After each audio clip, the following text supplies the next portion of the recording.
Ok.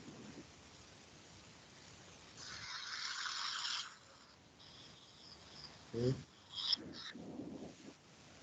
¿Ya ven la pantalla?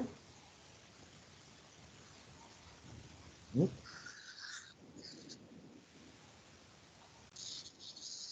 ¿Ya ven la pantalla? Amén, amén. Ok, listo. Bueno. Entonces ahora, No, señor, ahora ya apareció. ok, listo.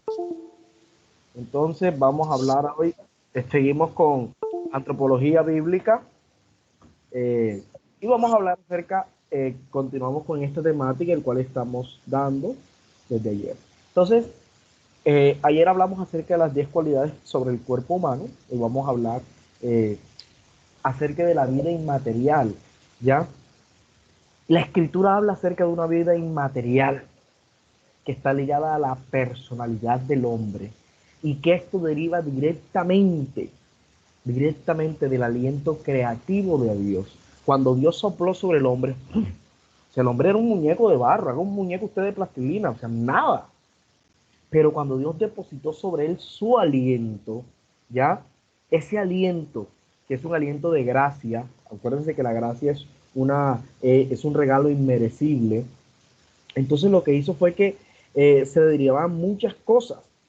Muchas ciencias hoy lo confirman, la psicología, eh, habla muchas cosas sobre la personalidad, el intelecto humano, confirman esta parte inmaterial, o sea, algo que no podemos ver, que no podemos tocar, pero que está dentro del hombre, que hace parte de cada uno de nosotros, y que al estudiar esas partes inmateriales que tenemos y que vamos a conocer y que vamos a ver ahora por la palabra, entonces nos damos cuenta de que necesito que por favor alguien esté con una Biblia abierta rápidamente.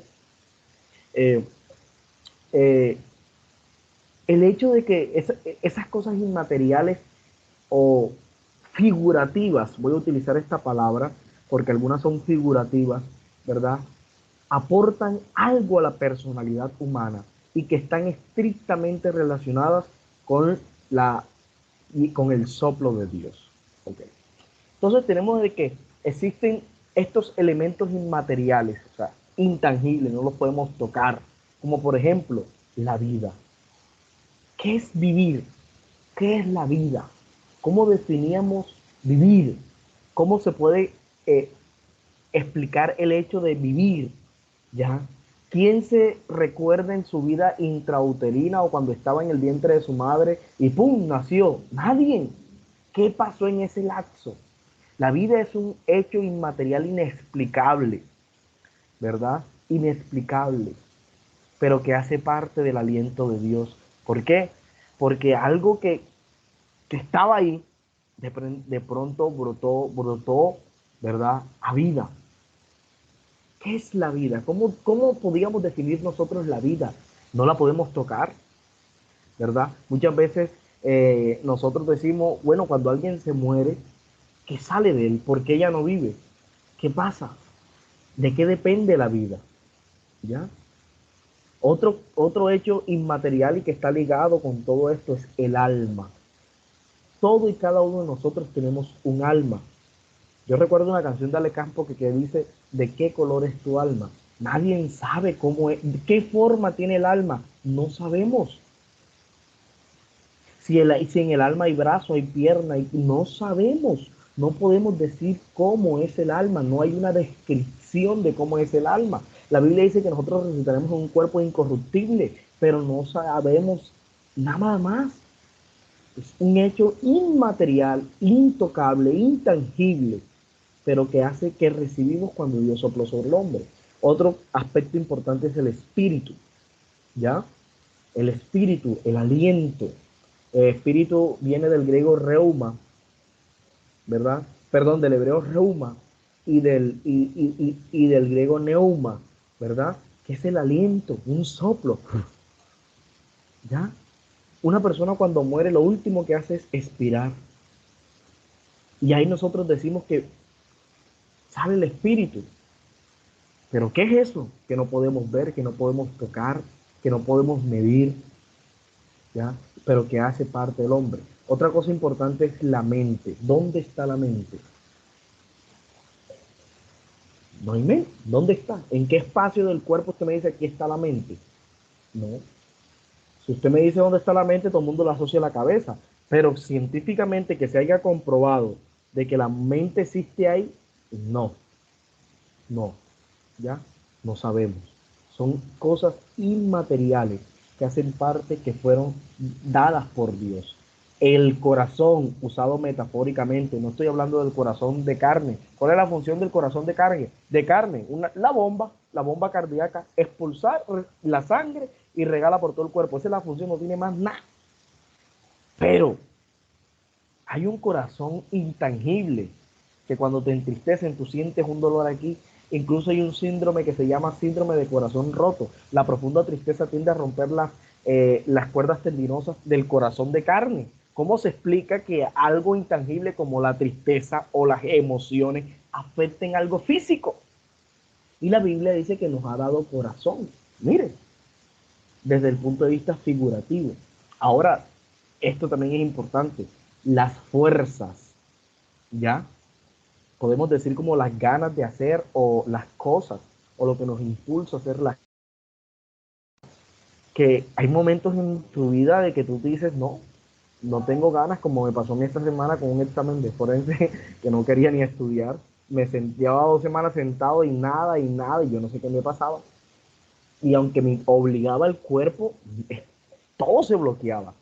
Entonces, hay cosas, por eso dice que tenemos que amar a Dios con todas nuestras fuerzas, o sea, con todos nuestros impulsos, acciones, ¿verdad? Y ahí se complementa la otra parte que vamos a ver ahora. Otra cosa, el yo. Sigmund Freud, en su teoría sobre el psicoanálisis, habló del yo, el ellos y el super yo. Algún día vamos a hablar de esto. Eso fue una teoría en que consiste el yo en su estado mental, el ellos, ¿verdad? Y el super yo. Bueno, no voy a explicar eso hoy, después en otra oportunidad les explicaré eso con más detalle. Pero el yo como personalidad, ese yo interior que te habla, ese yo interior que te acusa, ese yo interior que te señala y ese yo que te hace ser, nos hace ser cada uno de nosotros. Son cosas inmateriales. Ahora la voluntad que va ligada a la fuerza, va ligada a la fuerza. ¿Listo? Voluntad. Y algo importante, y creo que nos apaña todo, los sentimientos. Ayer le decía, somos seres sentimentales. Esto está ligado al directamente a la ley de Dios. De hecho, cuando la Biblia dice que cuando Dios creó al hombre y vio que se descarrió, en Génesis 6 dice de que le dolió a Dios en su corazón, ¿ya? Y se arrepintió, sentimientos, de haber creado al hombre. Tremendo, tremendo. Entonces, vemos de que estas cosas inmateriales están ligadas estricta, estrechamente al hombre, pero que provienen de Dios. ¿Cómo me dice a mí a través de la teoría de la evolución de Darwin o de la genética de Mendel o el neonarguidismo o la exobiología o todo lo que quieren inventar ahora últimamente, me explican estas cosas? Incluso la psicología, ¿cómo me explica estas cosas? Si no hay algo anatómico, fisiológico. Sí, bueno, sabemos que hay receptores como la serotonina, la dopamina, que producen felicidad y alegría. Sí, pero independientemente, ajá, ¿con eso bastará? No. Hay algo más allá, ¿verdad? Que es inmaterial, o sea, que no se puede tocar, que no se puede ver, pero que existe y que hace parte del hombre. Entonces tenemos una de las leyes o una de las teorías de cómo es el hombre, cómo el hombre está compuesto. Una de ellas es la que nosotros como iglesias creemos y otra, bueno, hay que estudiarla, pero desde ya les digo que no como iglesia o como desde el punto de vista de nuestra fe no la aceptamos. Entonces existe dos teorías que hablan de la composición del hombre. Sabemos que el hombre, desde en la teoría, la primera teoría que es la tricotomía, ¿verdad? Pues quiere decir que el hombre está compuesto de tres partes: cuerpo, alma y espíritu, así como lo ven en la imagen. Me encantó esta imagen, mírenlo. cuerpo, alma y espíritu. El cuerpo podemos decir que es el envase, el alma, ¿verdad? Ahora vamos a ver las composiciones de cada uno de ellos, ¿ya? Y el espíritu. Entonces en Génesis la Biblia dice de que el aliento de Dios produjo una combinación, o sea, cuando el aliento de Dios sopló en el hombre, originó esta combinación entre el polvo, o sea, entre la materia, entre el cuerpo, ¿verdad? El espíritu origina el alma, ¿ya? Eso se puede decir así. ¿Cómo confirma la teoría de la tricotomía? En 1 Tesalonicenses 5:23 dice de que ahí habla el apóstol Pablo y especifica de que seamos santificados en todo nuestro ser, espíritu, alma y cuerpo. O sea, muestra las tres partes, ¿verdad? Y dice de que estos se han guardado irreprensibles hasta la venida de Cristo Jesús. Yo siempre les enseño esto. Enséñale a tu cuerpo que se sujete a tu alma. Enséñale a tu alma que se sujete a tu espíritu y enséñale a tu espíritu que se sujete al espíritu de Dios. Wow, qué cadena. Y ahora lo van a entender por qué. Hay gente que puede no estar de acuerdo. Eso es una, digámosle, ¿cómo le podemos decir? Una, oh, bueno, se me fue ahora mismo la idea, pero bueno, le sigo diciendo, como una forma de combinar o de estudiar eso. Hebreos 4:12 declara que el alma y el espíritu son capaces de ser divididos en dos por la palabra. Entonces, mira, la Biblia dice que la Biblia es capaz de dividir el alma del espíritu. Ahora que hay en el espíritu y que hay en el alma, que la palabra los divide, los vamos a ver ahora a continuación, los vamos a entender. ¿Listo? Ok. Sigamos. Pablo habla de los hombres como carnales, o sea, de naturales, ¿verdad? Y habla de hombres espirituales. ¿Por qué? Porque este espíritu es con el que nosotros tenemos, aquí están las manitos levantadas, por medio de nuestro espíritu es que nosotros tenemos comunión con Dios, ¿ya? El cuerpo es el templo en donde el cual está depositada el alma, y esto es lo que nos impide nuestra interrelación, ¿verdad? Con los seres, con los demás seres humanos y con los demás seres vivos, ¿ya? Entonces, el alma y el cuerpo nos hacen carnales o naturales y el espíritu nos hace seres espirituales. Entonces, mire, no sé si logran ver bien. Dentro del cuerpo, este soy cada uno de nosotros, este es el cuerpo. Entonces tenemos que estar la fisiología, la morfología y la anatomía. Bueno, esto es redundante porque morfofisiología es, bueno, morfología es hablar de anatomía y de fisiología. Diapositiva, bueno. Entonces, ¿qué quiere decir? Todo lo físico, todo lo tangible, tu corazoncito, tu cerebrito, tu dedito, todo, tu pelito, todo, tu barbita, los que la tienen y los que deseamos tener, etcétera, y etcétera, etcétera, etcétera, y cada uno de ellos. Todo el cuerpo. Esto es lo que representa tu cuerpo, tus órganos reproductores, tus intestinos, todo, esto aquí. Eso es el cuerpo, esto es tu área del cuerpo, lo que fue hecho de barrito. ¿Ya? El alma, en el alma están las emociones, la voluntad y la mente. Miren cómo va acorde, o sea, de que en el alma, ¿verdad? Están estas cosas, emociones, voluntad y mente. Yo les decía, el alma y el cuerpo hay una interacción ¿para quién? Es con la manera en que el hombre o con cada uno de nosotros interactúa con otros seres humanos, ¿verdad? A través de las emociones, a través de la voluntad, a través de la mente, ¿verdad? En el alma es donde están todas estas cosas, emociones y voluntad. Por eso es que el alma es la que tiene que decidir, ¿ya? Por eso el salmista se golpeaba. Imagínate, yo me imagino a David golpeándose el pecho. Alma mía, alaba a Jehová. Voluntad la estaba obligando. Porque la emoción, había tristeza, ¿verdad? Pero también, donde hay tristeza, también debe haber, mira, qué combinación, esto es una balanza. Ah, no, que estoy triste, no puedo, pero pon de parte porque la voluntad también está ahí mismo, ¿listo? Y el espíritu es donde está la conciencia, o sea, es lo que juzga lo que haces aquí, lo que haces acá. Miren, la conciencia es la intuición. Wow, o sea, la inteligencia, la capacidad de raciocinio está acá. Y la comunión, ¿con quién? Con nuestro Señor Dios. ¿Listo? Me estoy haciendo, como les decía yo, a manera de mnemotecnia, que era la palabra que iba a utilizar antes, de mnemotecnia. Por eso le decimos al cuerpo, este cuerpo físico, ¿verdad? Que muchas veces reacciona a los ojitos, a lo que no tiene que ver, ¿verdad? ¿Acompañado de qué? Porque es que el alma y el cuerpo se combinan. La Biblia dice de que si alguno es tentado por sus propias concupiscencias, o sea, que de sus emociones y su voluntad y en su mente, o sea, su propia codicia, su cuerpo manifiesta lo que está aquí.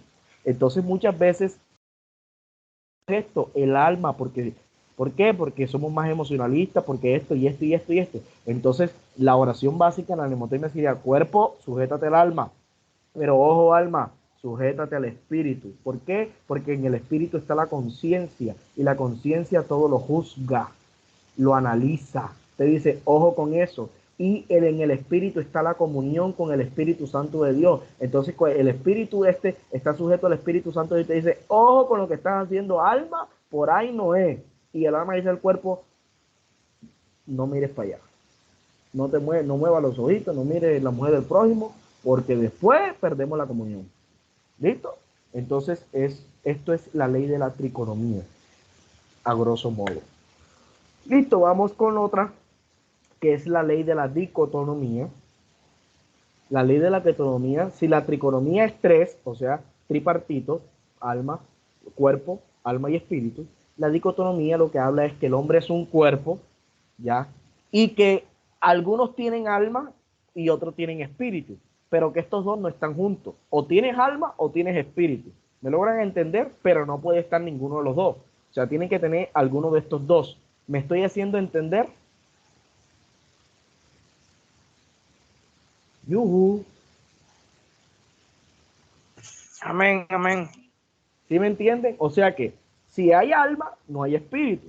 Si hay espíritu, no hay alma. O sea que estos dos, esto es lo que dice la ley de la dicotomía, a grosso modo, no puede estar el uno separado del otro, sino que o está el uno o está el otro. Eso es lo que básicamente enseña la ley de la dicotomía. Y hay incluso citas bíblicas que las respaldan, ¿verdad? Eh, miren lo que dice, la palabra habla del alma y espíritu de forma intercambiable, o sea que no podemos separarla, intercambiable, o sea, aquí con estas citas ellos la defienden. En la muerte la palabra dice que el alma o el espíritu salen, por eso es que los que creen en esta teoría dicen de que son, o tienes alma o tienes espíritu, ¿ya? Se dice que el hombre tiene un cuerpo y alma, o cuerpo y espíritu, ¿ya? Ahí ellos utilizan esa cita. El alma o el espíritu puede pecar, aquí lo dice, ¿verdad? Ahí también tienen esa cita. Y todo lo que se dice del alma se dice del espíritu, o sea que se llama paralelismo. El año pasado vimos lo que eran los paralelismos, así que ya yo les expliqué cómo es un paralelismo, y todo eso. Si tienen que acordarse. Entonces, ellos defienden desde este punto de vista, pero como nosotros sabemos, como les expliqué, entonces, eh, cada quien utiliza la Biblia para defender su teoría, pero en términos generales, esta teoría de la dicotomía, aunque es bueno saberla, debemos de saber de que el ser humano es un ser tripartito. ¿Listo? Tripartito. Ok, y aquí otro resumen. El alma y el espíritu del hombre son dos entidades diferentes. Esa es lo que estipula la triconomía. Denme un momento. ¿Sí? Estoy en clase. Estoy en clase. Ok.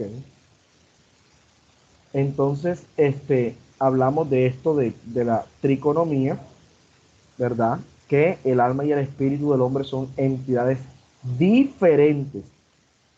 La diconomía es diferente, ¿ya?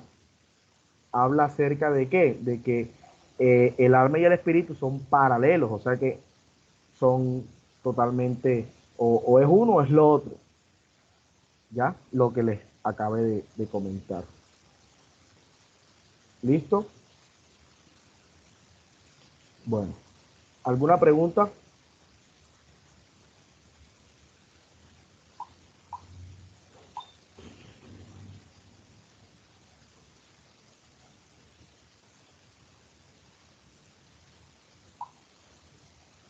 ¿Alguna pregunta?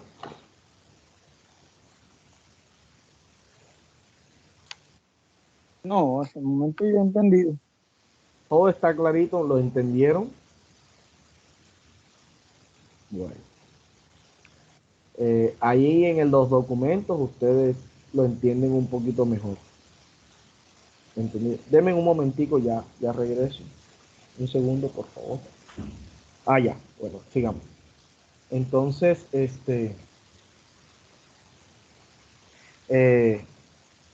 vamos a hablar ahora de que el alma es un ser viviente,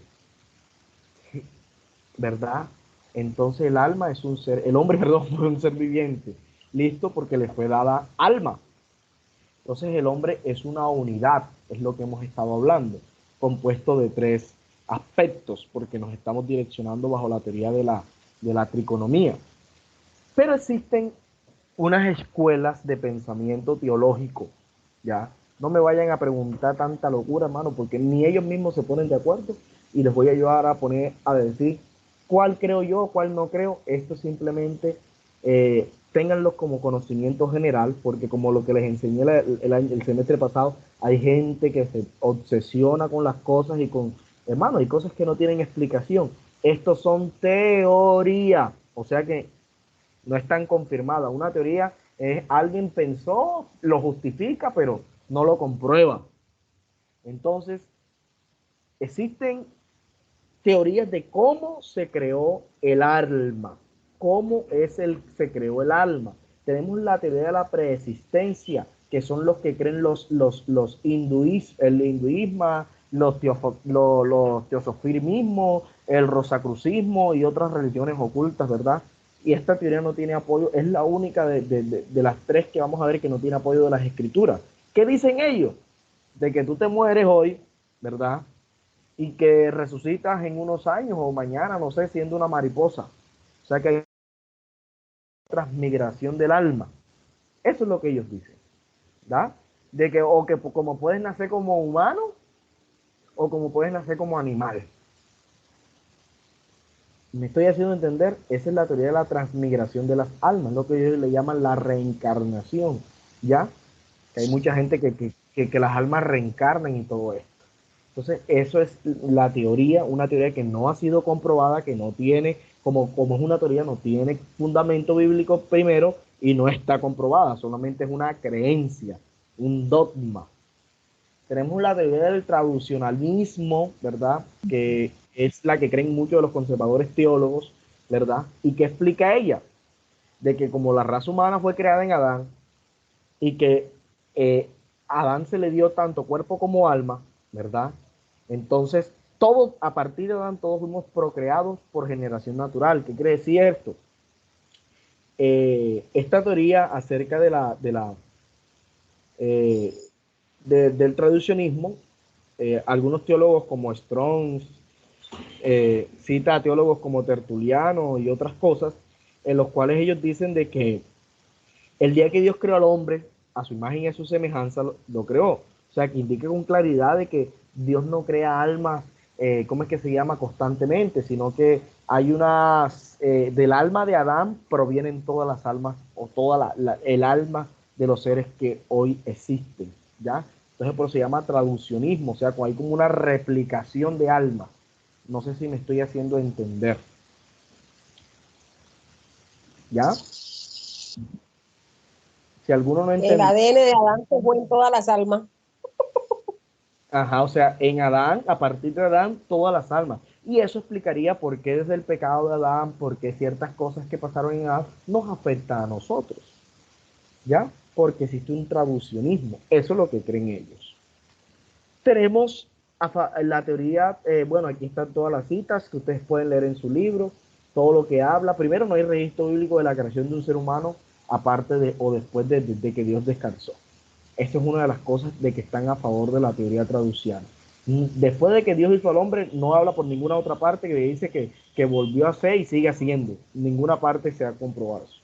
La otra, que lo que mejor explica es la naturaleza pecaminosa del hombre como vociferada por David. David dice de que, ¿cómo es que en pecado me concibió mi madre? Y todo eso, ¿ya? Y habla de todas estas cosas, o sea que hay una herencia, ¿ya? Pecaminosa. fuerte apoyada por muchas estadísticas vital sobre la familia de Jacob, ¿verdad? Aquí está.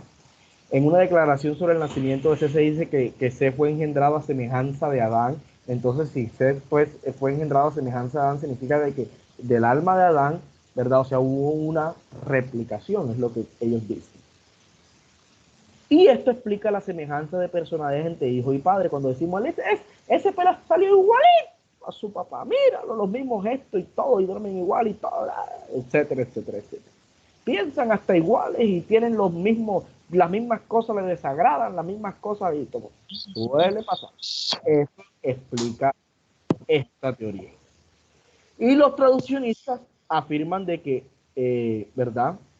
No hay un origen puramente natural para nuevas almas. O sea, cada vez que una mujer sale embarazada, Dios no anda creando almas y poniendo nuevas almas. Eso es lo que ellos dicen. Y que las almas desde Adán son directamente creadas por Dios como el sustentador del proceso de procreación. O sea, que hay una procreación, pero que todas tienen un origen común en Adán y Eva. ¿Listo? Y ahora vamos con el creacionismo, que es creído por los católicos romanos y por muchos teólogos formados, que ellos lo que creen es que el alma es creada directamente por Dios en cada cuerpo nuevamente concebido en algún momento entre la concepción y el nacimiento. O sea que cada vez que sale una mujer embarazada, Dios crea un alma. Eso es lo que se cree. Solo el cuerpo es propagado por los padres, o sea que ellos dicen de que el cuerpo sí viene por la genética, o sea, se da por la interacción de los padres, pero el alma no, el alma la pone Dios. Cada vez que sale empreñada, Dios pone un alma. Ellos lo creen. Y citan varias, tienen citas, como les digo, mire, tienen citas en las cuales ellos defienden su teoría, pero no está comprobada. Esta posición hacia Dios, el creador de almas pecaminosas, es lo que nosotros ponemos en duda. O sea, de que Dios crea almas ya con pecado, o será que Dios creó a Adán con pecado el día que lo creó. De ninguna manera. Esto es uno de los ítems que nosotros tenemos como para decir, ajá, pero ¿cómo así? ¿Será que Dios crea almas pecadoras? ¿Mm? Para preguntarse. ¿Será que Dios crea algo así? ¿O Dios creó a Adán perfecto? Entonces, esto sería una de las cosas que tenemos nosotros que pensar en esta teoría. También puede ser demostrado que las citas dadas en apoyo de una creación directa del alma sostendrían con igual fuerza la agencia directa de Dios también en la procreación. ¿Listo? Entonces esas son las teorías como de que quieren explicar de cómo se crea o se creó el alma. ¿Listo?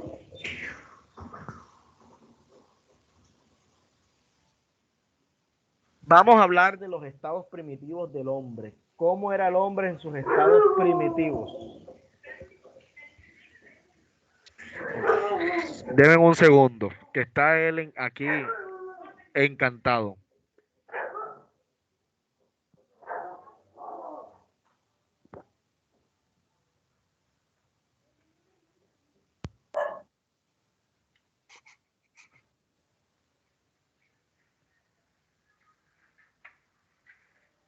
Bueno, entonces los estados primitivos del hombre. ¿Cómo era el estado primitivo del hombre? ¿Ya? O sea, el hombre que Dios creó. O sea, Adán, Eva. ¿Ok? Entonces, tenemos el estado... Una pregunta, Dígame. de que Dígame. continúe. Sí, dígame. Respecto a lo que estaba hablando ahorita, Ajá.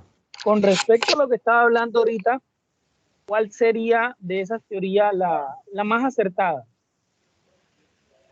No están comprobadas, pero si yo le dijera, Pastor Joyder, ¿cuál Ajá. sería la que usted escogería? ¿Usted qué me respondería? La que yo escogería, aquí la tiene. Que usted diga, bueno, Traducianismo. ¿ah? Traducianismo. Él, El traducianismo. Esta sería la que yo escogería. Esta. ¿Por qué? Porque como les digo, no creen en esta. Ojo, cuando hablamos desde la creación del alma a través de esta teoría. ¿Por qué? Por esta sencilla razón. Dios no crea almas pecaminosas. ¿Ya? O representa a Dios poniendo un alma. Dios lo que crea, todo es perfecto. Entonces, y de hecho la Biblia dice que desde Adán hasta que desde Adán todos somos ¿qué? Pecadores. O sea que quiere decir que hay una replicación, una traducción. Por eso es que se dice de que habla Romanos del primer Adán y del segundo Adán. ¿Han leído sobre eso? Dice que en el primer Adán todos fuimos concebidos pecados, pero ahora en el segundo Adán, hablando de Jesucristo, todos seamos santos. Entonces yo por eso fundamentaría en esta. ¿Ok? Ok. Listo. Eso no está en el libro, lo que yo les acabo de decir, eso es ya conocimiento particular, pero bueno, muy buena pregunta y ya ustedes las leerán. No traten de entrar en debate por eso, como les digo, porque son teorías y usted sabe que el No, hombre igual, a todo le quiere buscar explicación. igual, Hay cosas que no tienen explicación. pero mire que usted nos da una base y si nosotros nos ponemos a leer la Biblia como tal y buscarle respuesta a lo que usted está diciendo, Dios creó a Adán y lo creó, lo hizo y lo formó, pero cuando viene Jesucristo, no lo creó el hombre, lo creó directamente Dios. Entonces eso imparte a que sean dos figuras diferentes, un Adán Exactamente. del pasado y un Adán del presente. Entonces por eso el alma cambia. Exactamente, y por eso se habla del primer Adán y del segundo Adán. ¿Ya? Claro. Y cuando hablemos de la armatiología, vamos a entender un poco más sobre eso, porque armatiología es la doctrina del pecado. Eso, ese es ahorita lo empezamos a ver, y ahí van a darse cuenta de todo esto. Entonces estamos hablando del estado de conocimiento. Dios le dio a Adán la tarea de nombrar a todos los animales y pájaros y todo lo que había en el huerto de Edén, le dijo, nómbralo. Le dio dominio, o sea que el hombre es inteligente desde su creación. Tiene que tener un conocimiento. El hombre le dijo, tú te vas a llamar cocodrilo, ¿verdad? Tú te vas a llamar chavarría, tú te vas a llamar esto, tú te vas a llamar lo otro, tú te vas a llamar lo otro. Fue el hombre, no Dios. Dios le dio dominio, ¿verdad? Para que, añadiría aquí, también le añadió, o le dio Dios, perdón, de que suene redundante, eh, autonomía en este estado. Este es un estado primitivo, o sea, desde el comienzo, ¿ya? A un estado moral. La santidad y la justicia son atributos de Dios. Pero Adán, como fue creado a imagen de Dios, también era participante de un carácter santo. Cuando a Dios había completado la creación, era perfecto. La Biblia dice que Dios pasó un ojo por la creación y dijo que todo lo que Dios había creado era perfecto. Todo era bueno. Cuando Dios creó y como que dijo, voy a revisar para ver qué fue lo que hice. Y halló que todo era perfecto, que todo era bueno, que todo era santo. ¿Ya? Y también nos habla de que Abraham tiene había justicia en Adán, en su estado descrito a menudo como el de inocencia. ¿Se acuerdan que yo les enseñé primera inocencia? No era inocencia, en realidad la inocencia no bastaba para eso, se le llamaba justicia. La inocencia no basta. Adán más que inocente, era santo y justo. No era inocente, era santo y justo. ¿Listo? Estado psicológico, ¿ya? Adán tenía instintos básicos. Esto hace parte del hombre, de nosotros, creados y dados por Dios, como la preservación de sí mismo. O sea, él le daba de cuidarse. El deseo de comida, Dios le dijo, de todo árbol del huerto podéis comer comida. El deseo de procreación o sexo, Dios le dijo, multiplícate. El sexo fue dado por Dios, es un estado primordial en Dios. Eso no hay que censurarlo, no hay que demonializarlo. Claro, si hay depravación es diferente. Las depravaciones son consecuencias del pecado. Pero el sexo en sí, miren, viene desde un estado primitivo de Dios hacia el hombre. La necesidad de adquisición, ¿por qué? Porque Dios le dijo al hombre, esto es tuyo, te doy el huerto, le dio autoridad, le dio posesión y el impulso a la dominación. ¿Ya? Dios le entregó, le dio algo para que él dominara, para que él ejerciera dominio sobre todos los animales y sobre todo lo que había en el huerto. Entonces, todo esto estaba en Adán, en su estado. Tenemos el estado social, en el cual, ¿qué? El hombre desde el principio es una criatura social, fue hecho para tener compañía. Dios a nadie lo hizo para andar solo. Eclesiastés 4:9 dice, mejor son dos que uno. Dios no hizo a nadie para andar solo, ¿ya? Eso es Dios no hizo a nadie para andar solo. El jardín, Adán tenía primero una comunión directa con Dios y segundo, cuando le creó a Eva, tuvo compañía, tuvo relación de algún tipo. ¿Ah? Así que usted como esposo, como esposa, tienen que tener no solamente relacionarse, porque es un estado importante, ¿ya? El estado ocupacional, o sea que el hombre fue hecho para trabajar desde un principio. El jardín del Edén no era un lugar de ociosidad. Adán no andaba ya rascándose la barriga, no señor. Adán no era un zoólogo, no era solo un zoólogo, era un horticultor, o sea, tenía de todo. Su deber era cuidar el huerto, velar para que todo funcionara bien, para que todo estuviera en belleza, en productividad. El Edén no es que ay, Dios lo hizo y Dios lo mantenía, no, Dios le dijo a Adán, cuídalo y trabájalo.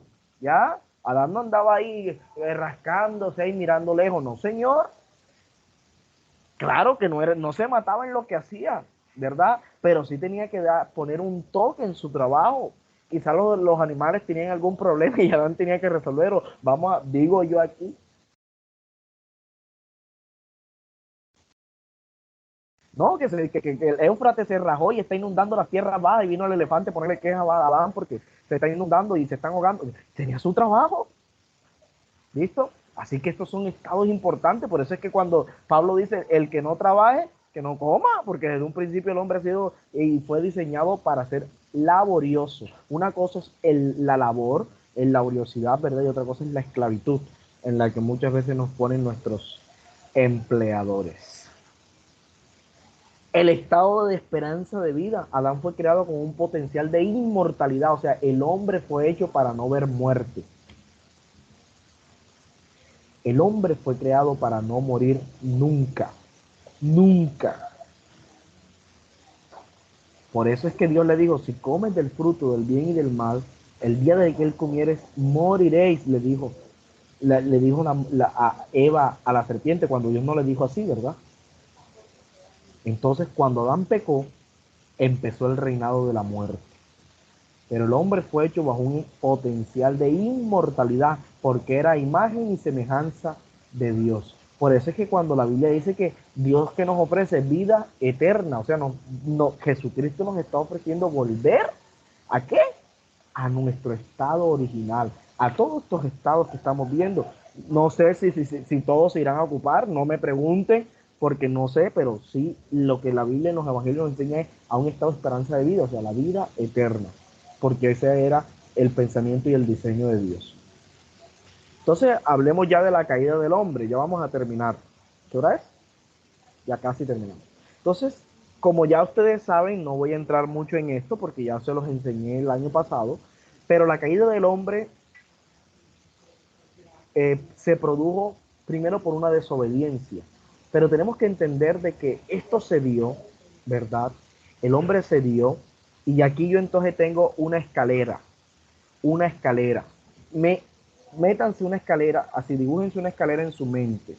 Déjenme ver aquí si se las puedo dibujar. Vamos a dibujar una escalerita aquí. Aquí. Uy, ahí la ven. Una escalera. Uno, dos, tres y cuatro. Uno, dos, tres y cuatro. Imagínense una escalera. Entonces, cuando el hombre cae, lo primero que el hombre siente es vergüenza. Primer escalón. El pecado produce vergüenza. ¿Ya? La vergüenza produce culpa.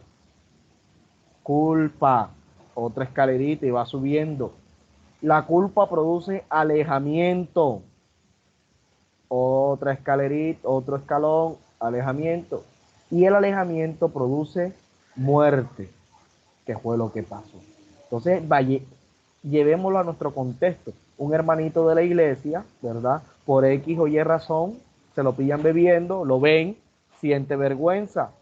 Esa vergüenza lo lleva a sentir culpa, que ya se siente indigno, ¿verdad? Ese indigno lo hace alejarse de la iglesia, alejarse de los hermanos, y por ende, ¿qué? Lo lleva ¿a qué? A la muerte espiritual. ¿Me estoy haciendo entender? Entonces, miren, así, Esto es lo que produce el pecado, vamos a decirlo así, es una escalera, ¿verdad? De sucesos, ¿verdad? Que todo empieza con ¿qué? Con la vergüenza que sintió eh, Adán y Eva. Lo vamos a borrar porque después se ve en todo. ¿Listo? ¿Clarito eso? Bueno, entonces sigamos. Entonces, esto despierta la pregunta, ¿por qué sometería Dios a Adán y a Eva a tentación? Buena pregunta. ¿Cuál era el fin? ¿Verdad? ¿Por qué Dios llevó a Adán y Eva a tentación? ¿Cuál era esto? Dios lo que quería probar en él era su obediencia y su lealtad.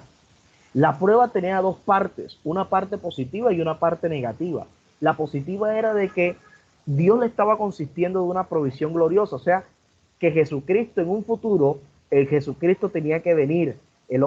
Teníamos la dicha nosotros como seres humanos de tener aquí en la tierra a Jesucristo, el Hijo de Dios, ¿verdad? Caminando aquí en la tierra, el Dios, ¿verdad? Todopoderoso, aquí. Eso como sería una parte positiva. La parte negativa consiste en una clara prohibición.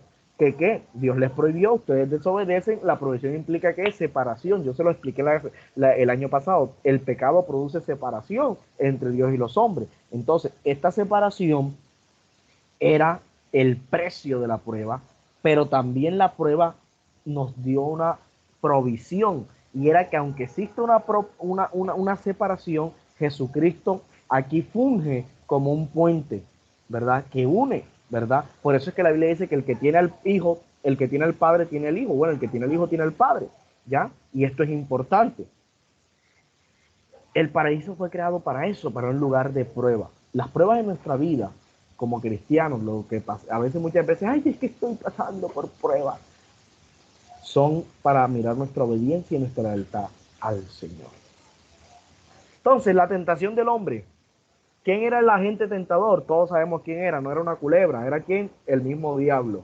La Biblia, de hecho, la palabra diablo significa acusador, Satanás el tentador, eso está en Apocalipsis 12:9. ¿Cuáles eran los motivos de la tentación? Si ustedes se van a Génesis 3:6, Satanás dirigió su tentación bajo tres deseos básicos que tenía Eva. Eva tenía tres deseos básicos, y aquí se cumple la palabra que dice Pablo, de que cada uno es tentado según que conforme a su concupiscencia, ¿verdad? Ninguno puede decir que es tentado de parte de Dios, sino que conforme a sus deseos, a su propia concupiscencia es tentado. Entonces Eva tenía tres deseos. Primero, Eva miró el árbol y dijo, es bueno para comer. Lo deseó. Deseó comer del árbol. Segundo, le pareció agradable a los ojos. ¿Ya? Y lo tercero es que codició sabiduría. Entonces, estos tres deseos básicos que están en Génesis 3:6 fueron los que utilizó Satanás para llevarla a la tentación. No fue que el diablo le dijo, ay, mire esta fruta. No, no, no. En Eva se despertó los tres deseos. Y esos tres deseos fueron los que utilizó Satanás para dirigirlo a la tentación. Los deseos no eran deseos inherentemente malos. Un deseo se convierte en lujuria cuando es contrario al espíritu. Recuérdense eso. Tú puedes tener un deseo de comerte una carne en bistec con una yuquita cocida con bastante tomatico y cebolla y agua de panela. Eso no es malo porque eso no va en contra del espíritu, ¿verdad? Pero ya tú desear otra cosa que va en contra del espíritu, entonces ahí se convierte en la lujuria. Entonces ya tenemos que entender ese punto de vista. No es que desear es malo, no, no, no. ¿Ya? No es que usted desee una casa de 3 pisos bien con piscina, eso no es malo. Trabaje para que la tenga y listo, ¿verdad? Pero es que usted se va a volver narco, yo no sé qué otra cosa para obtenerla, que va con malo. Entonces recuerden esto, miren esto. Satanás nos tienta, el agente tentador es Satanás, porque Dios no tienta a nadie. Ninguno puede decir que es tentado por parte de Dios porque Dios no tienta a nadie. Ay, es que me dieron y fui débil con la cerveza. No, hermano, no diga que fue débil. Usted quería, usted quería. Usted le mostró el deseo a Satanás, Satanás vio el deseo y él te lo ofreció y ya. La decisión fue de agarrarla, fue tuya y más nada. Él lo que hizo fue ofrecer, más nada. Bueno, con esto no estoy quitándole desmérito al diablo porque no, sino que estoy hablando desde el punto de vista. Listo. El estado decadente del hombre. Ya estamos casi por terminar. El hombre todavía tiene suficiente de la imagen de Dios. Claro, tenemos algo de la imagen de Dios en nosotros aún hoy en día. Tenemos un origen divino. Pero hay algo decadente. Las guerras, el hambre, la corrupción, el terrorismo, la perversión. Todo lo que estamos viendo hoy en día de que la iglesia se prostituye. ¿Cómo se prostituye? En muchos aspectos que no voy a entrar en detalle. ¿Ya? Eso son evidencia indiscutible de que existe y que hubo una caída. El hombre, aunque tenga buenos deseos, aunque tenga nobles ideales, que esto habla de su relación y de su creación por Dios, el hombre siempre va a estar eh, con una lucha por la codicia, una lucha con la inmundicia, y esto habla de la corrupción que trajo Satanás al hombre. ¿Cómo interpretamos la caída? En ninguna parte de la Biblia la historia de Adán y Eva es interpretada simbólicamente. Tenemos que entender esto. Aquí, cuando hablamos de interpretación de la caída no, es que eso es una historia, no. La caída de Adán no hay que tomarla como historia, ni como algo simbólico. Eso pasó, en realidad sucedió. ¿Listo? ¿Ya? Esto no es alegoría, esto no es desde que hay un cuento de hadas, no, eso sucedió. Lo que yo les decía, el apóstol Pablo hace una relación entre Adán y Cristo, ¿ya? O sea, de que muestra a estas personas como un hecho histórico. Y no es probable que estos personajes que son históricos o estos personajes que se contradicen, que muestra Pablo en Romanos, no haya sucedido. Entonces esto no es alegoría. Lo primero que tenemos que entender es que esto no es alegoría, que esto no es falso, esto sucedió y fue en verdad. Ahora, las dos genealogías registradas en los libros posteriores a la Biblia, el nombre Adán está enumerado junto con los personajes obviamente históricos. O sea que toda la raza humana tiene un ancestro en común, Adán. Los lugares geográficos están todos incluidos. El río Éufrates, que está en Asiria, lo que hoy es Irak o Irán, no sé, no recuerdo el país, el río Éufrates, mejor dicho, todos los lugares geográficos que se describen ahí aparecen registrados y existen hoy en día.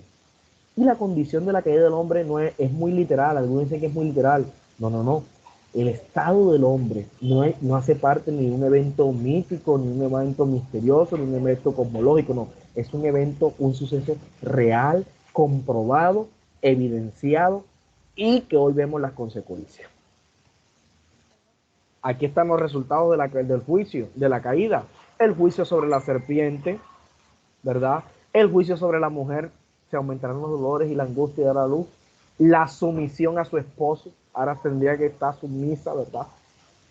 Porque la Biblia habla de que entonces ese fue el juicio contra la mujer. Antes eran iguales, ¿se acuerdan cuando yo les dije? Los crearon ahí, pero no, ahora tenía que estar, mejor dicho, muchos las tienen como esclavas, en que cuando vino Cristo dijo, no, ya eso no es más así, ya no hay esclavo ni mujer, ¿por qué? Porque estaba volviendo todo al diseño original. Por eso es que ahora en Cristo todo vuelve al diseño original. Ya entienden por qué Pablo se expresa de esa manera, y esta maldición, ya los que hemos sido lavados por la sangre de Cristo, ¿verdad? No debería. Una cosa es el respeto y la honra, y otra cosa es la sumisión como una esclavita. El juicio sobre el hombre no fue el que de trabajo, sino el trabajo fatigador, lo que yo les digo. El hombre trabajaba, sí, pero el trabajo fatigador, que la cosa no sería fácil como está pasando hoy en día, ¿verdad? Que nos cuesta, ¿verdad? Quizás no tendríamos esto. El juicio sobre la tierra, lo que yo les dije, el hombre era el encargado de la tierra, y todo lo que el hombre tenía a cargo, ¿verdad? Fue contaminado por su pecado, o sea, recibió el precio del pecado. Entonces bajó la productividad y se introducen los cardos y los espinos, que son símbolos de ¿qué? De infertilidad. Ya esto lo hablamos. ¿Cuál fue la consecuencia de la caída? La inmediata fue ¿qué? La vergüenza. Acuérdense siempre la escalerita. Todo pecado. Cuando usted ve a alguien ahí que está todo con la cabizbajo, usted abre los y dice, hermano, ¿qué tiene usted, hermano? Veo el hermano raro. Vergüenza. El pecado lo primero que produce es vergüenza. Y después de la vergüenza, vayan en la escalerita y a ustedes analicen esa escalerita y ustedes ahí dicen, abre el ojo, ayúdale hermano porque va por una muerte y la muerte es la muerte espiritual. ¿Listo? Entonces la vergüenza nos lleva a una pérdida de identidad. Entonces vamos a hablar de las consecuencias de la muerte, de las consecuencias, perdón, de la caída, que es la muerte. Entonces hablamos de 3 tipos de muerte: la muerte física, la muerte espiritual y la muerte eterna. La muerte física es la separación del espíritu cuando es separado del cuerpo y que el cuerpo vuelve al polvo, ¿ya? O sea, cuando se nos acabó la vida en la tierra, ahora nos toca esperar a ver qué pasa después de la vida en el espíritu. La muerte espiritual, aquí representada, me encantó estas diapositivas, me quedaron boniticas en esta parte, es la separación de Dios, la muerte espiritual. ¿Qué nos separa? El pecado. Aquí lo vemos. Esa es muerte espiritual. Y la muerte eterna es la condición de aquellos que están espiritualmente muertos, ¿ya? Que parten de esta vida terrenal sin arrepentimiento y sin fe en el Jesucristo. Y la muerte eterna es el castigo final, el lago de fuego, lo que ya todos conocemos, lo que habla 2 Tesalonicenses 5:7 y lo que habla Apocalipsis en el capítulo 20 y 22 también. Entonces, en resumido, ¿todos los seres humanos pasamos por una muerte física? Sí, posiblemente todos vamos a morir físicamente. Algunos no, porque si viene el rato y nos vamos, nos vamos. Pero algunos pasaremos por la muerte física indiscutiblemente. Por la muerte espiritual, todos estábamos muertos en nuestros delitos y pecados. Sí, sí. Pero si tenemos a Cristo en nuestro corazón y nuestra fe en el Señor y su sangre nos ha lavado, pasamos ya de muerte a vida. Entonces, esta se omite. Ahora, la muerte eterna, ¿de qué depende? De si te mantienes aquí o te mantienes en la vida que te ofrece Jesús. Y así. Listo. El potencial del hombre en el estado de gracia. Entonces, ya hablamos de todo esto. Ahora, ¿qué pasa con Cristo y la iglesia? Cuando el hombre está en Cristo, somos un hombre nuevo. ¿Por qué se habla de hombre nuevo? Porque todo lo que por años y genealogías y décadas ha sucedido, deja de ser. Y el creyente vuelve a su nueva naturaleza. El creyente en Cristo tiene un nuevo potencial, o sea, un nuevo camino, una nueva visión. El creyente tiene una naturaleza nueva, lo que hemos estado hablando, o sea, su naturaleza por la cual Dios lo creó. El creyente tiene una vida eterna en Cristo Jesús, que es lo que nos ofrece el Señor. Y que en Cristo el creyente experimenta una renovación constante. ¿Por qué? Porque estamos expuestos al pecado, pero la sangre de su Hijo, ¿verdad? Y el Espíritu Santo nos renueva. En Cristo el creyente tiene la esperanza de un lugar celestial, que, ¿verdad? Donde vamos a estar siempre morando con Dios para toda la eternidad. En Cristo el creyente tiene victoria sobre la antigua naturaleza. Por eso es que el libro de Romanos capítulo 8 dice de que aquel que es guiado por el Espíritu de Dios no puede vivir conforme a los deseos de la carne. ¿Por qué? Porque se supone que si usted está en Cristo y que el Espíritu Santo está en usted, que ya usted ha sido bañado por la sangre de Cristo, su naturaleza antigua dice que si alguno está en Cristo, nueva criatura es, las cosas viejas pasaron, aquí todas son ellas que nuevas. Esto ya no debe de existir, esto ya murió. Y el creyente en Cristo no es liberado solo del dominio del pecado y de la muerte. Entonces, ojo con esto, somos liberados de esto. No solo del dominio del pecado, sino que también del dominio de la muerte. De hecho, la Biblia dice que el último enemigo o el postrer enemigo a ser destruido será la muerte. Entonces, mis hermanos, muchísimas gracias. Sean como esta ovejita, vayan a los brazos de papá, siempre.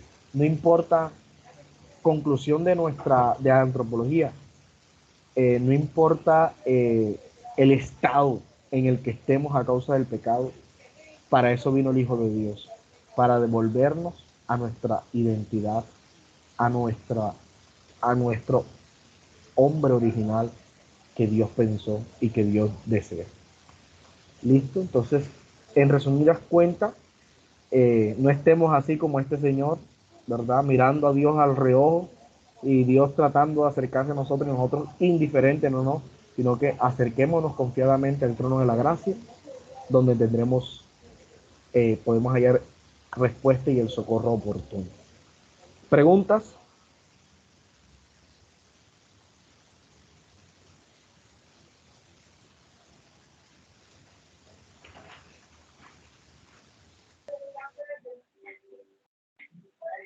No, todo está claro. Clarito. Sí. Voy a dejar de grabar. Sí, claro. Bien explicado.